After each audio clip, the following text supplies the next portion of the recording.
विचार हा प्रत्येकाच्याच जीवनात इतका महत्वाचा का होऊन बसला आहे? विचार म्हणजे कल्पना. विचार म्हणजे मेंदूच्या पेशीत साचून राहिलेल्या स्मृतींचा पडसाद. आपण विचारांची गुलामी का पत्करतो? तुम्ही ऐकत आहात गीताशास्त्रावरती जेम्स ॲलन यांनी लिहिलेलं व डॉक्टर कमलेश सोमण यांनी अनुवाद केलेलं आपण जसा विचार करतो तसेच आपण असतो. As a man थिंकeth. मी आहे मनोज गुळवे आणि तुम्ही ऐकत आहात गीताशास्त्र. आपल्या मनातल्या विचारांनी आपल्याला घडवले गेलेले आहे.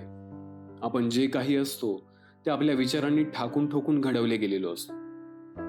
आपल्या मनात अनितीचे व दुष्ट विचार असतील तर आपल्याला दुःख हे भोगावे लागणारच.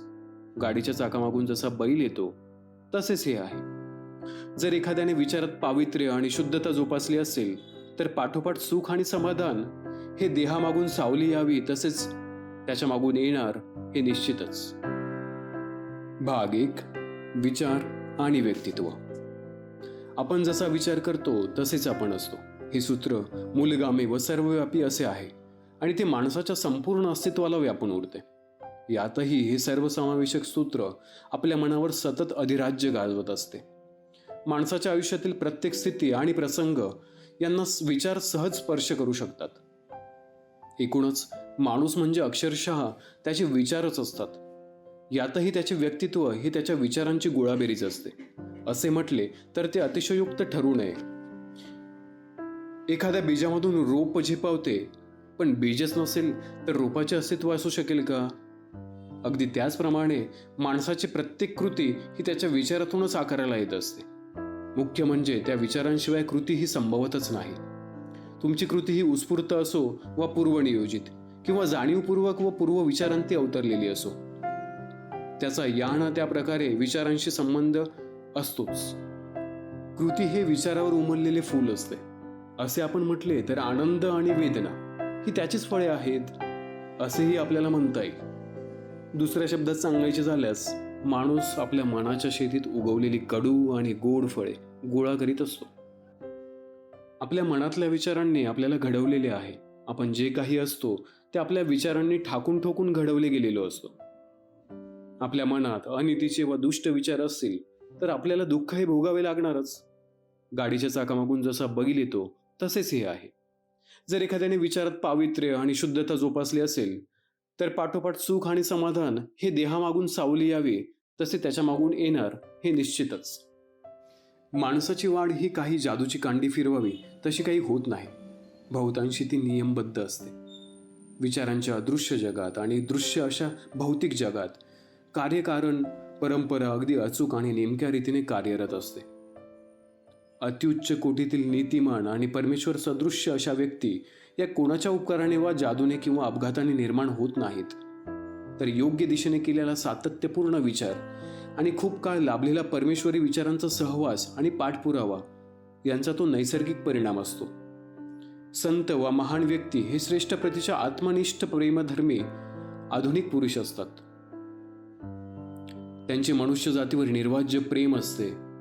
आपल्या प्रचितीनुसार परिवर्तनाच्या व सद्गतीच्या वाटा ते दाखवतात. प्रत्येक महान व्यक्तीच्या कर्मवैभवाला व सत्यदर्शनाला भक्कम पूर्वसूत्र असतात. खरा संन्यासी व संत हा नेहमीच एकाकी निरामय जीवन जगत असतो. तो नेहमीच आंतरिक अवधानाच्या स्थितीत असतो. त्याला स्वतःची प्रतिमा नसते ना तो इतर कोणाची प्रतिमा उराशी बाळगतो. त्याला स्वतःची अशी जीवनदृष्टी नसते. स्तुती, अपमान, धमकी आणि सुरक्षा अशांसारख्या अनेक गोष्टी त्याच्या बाबतीत जरी घडल्या तरी तो कधीच दुखावला जात नाही. खरा संन्यासी हा कधीही संघर्षात तसेच विकार आणि विचार यांच्या गर्तेत सापडत नाही. तो नेहमीच निशेष रिक्त मनाने जगत असतो. क्षुद्र, अनितिमान आणि पशुवत विचारांच्या व्यक्ती या तशाच क्षुद्र विचारांची स्वतःमध्ये जोपासना केल्यामुळे निर्माण होतात. काळजीपूर्वक निरीक्षण केले तर आपले असे लक्षात येईल की आपले मन नाना प्रकारच्या क्षुद्र विचारांनी सारखे पीडित असते, व्यथाग्रस्त होत राहते. मुख्य म्हणजे या व्यथांचे विषय सारखे बदलत असतात. एखाद्या वेळेस आपल्याला एखादा शारीरिक रोग झाला आहे अशी कल्पना करून आपण सारखे त्याची चिंता करीत राहतो, तसा विचार करतो. थोड्याच वेळात दुसरा एखादा विचार किंवा एखादी घटना आपल्या चिंतेचा व्यथाग्रस्ततेचा विषय होऊन बसते. एका मानसिक व्यथेतून सुटून दुसऱ्या व्यथेमध्ये अडकून पडणे अशी आपल्या जीवनाची रीत होऊन बसली आहे. या व्यथापीडनापासून सुटका करून घेण्यासाठी मग आपण नाना पळवाटा शोधण्याचा प्रयत्न करू लागतो. मूर्खपणाच्या क्षुद्र चिंता, व्यथा यांनी ग्रासलेले विचार आपल्या मनावर इतके वर्चस्व का गाजवतात? या प्रश्नाची सोडवणूक करणे म्हणजे आपल्या सहित आपला संपूर्ण विचार प्रवास कसा वाहतो आहे, कशी वळणे घेतो आहे, हे सारे उजेडात आणणे होय. लक्षात घ्या की आपले विचार हे उथळ व क्षुद्र असतात. म्हणून या विचारांना ज्या गोष्टींचे आकर्षण वाटते त्याच्यातच ते गुरफटून जाते.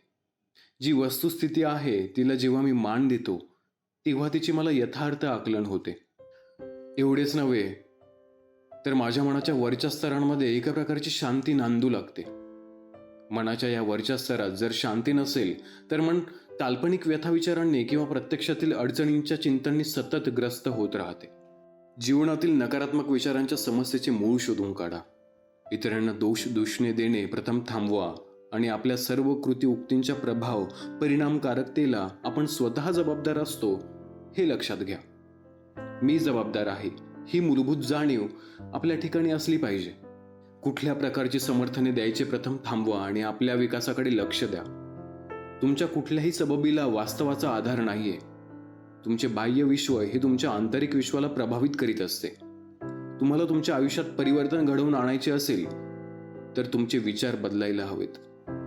स्वतः दुखावले न जाण्यातले सौंदर्य समजून घ्या. आपल्या जखमा बऱ्या करायच्या आणि इतरांना न दुखावण्याची कोमलता अंगी आणायचा प्रयत्न करायचा.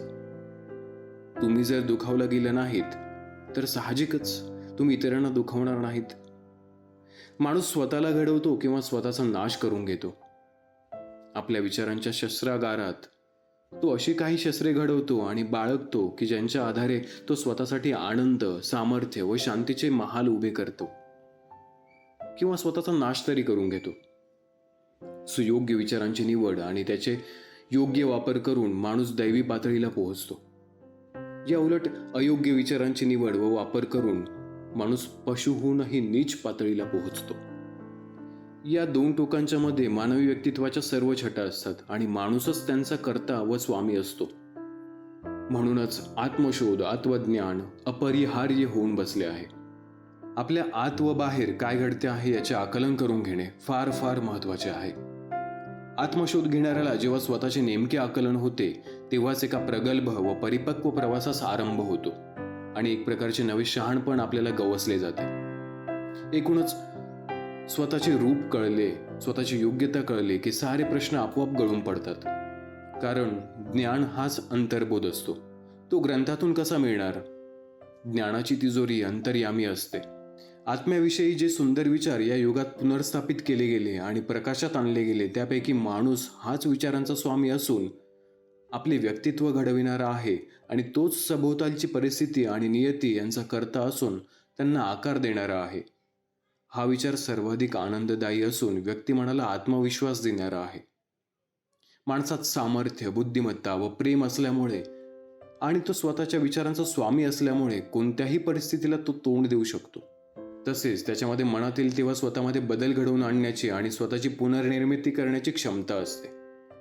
माणसाच्या क्षमता कमी झाल्या किंवा तो अत्यंत दुर्लक्षित अवस्थेत असला तरी तो नेहमीच मालकाच्या भूमिकेत असतो. पण जेव्हा त्याचे हे सामर्थ्य कमी किंवा नष्ट होते तेव्हा तो मूर्खपणाने घर चालविणाऱ्या माणसासारखा होऊन जातो. जेव्हा तो परिस्थितीचा आढावा घेऊ लागतो आणि त्याचे अस्तित्व कशाच्या आधाराने उभे आहे हे सजगपणे शोधू लागतो तेव्हा त्याला परिस्थिती हाताळण्याचा शहाणपणा येतो. यानंतर तो आपल्या क्षमता चातुर्याने वापरतो आणि आपले विचार हवे तसे आणि उपयोगी मुद्द्यांकडे वळवतो.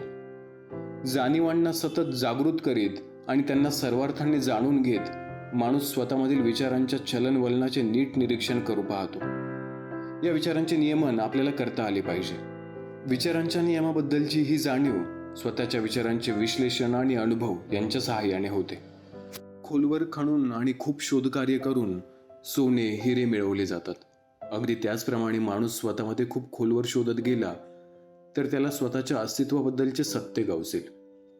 तो अचूकपणे व नेमकेपणे हे सिद्ध करू शकेल की त्याचा कर्ता तो स्वतःच आहे. स्वतःचे आयुष्य तो स्वतःच घडवतो आणि स्वतःची नियती देखील तो स्वतःच घडवतो.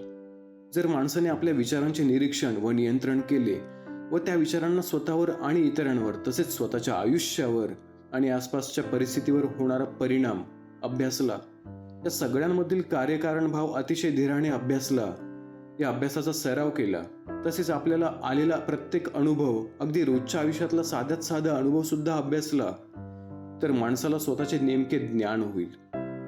त्याला दुसऱ्या शब्दात समज, शहाणपण आणि सामर्थ्य म्हणता येईल. या सगळ्या संबंधी एक वैश्विक नियम आहे तो असा: जो शोधेल त्याला सापडेल आणि जो दार वाजवेल त्याच्यासाठी ते उघडले जाईल. कारण केवळ संयम, अभ्यास आणि अथकपणे केलेला पाठपुरावा यांच्या सहाय्याने माणूस ज्ञान मंदिराच्या प्रवेशद्वारातून आत जाऊ शकतो.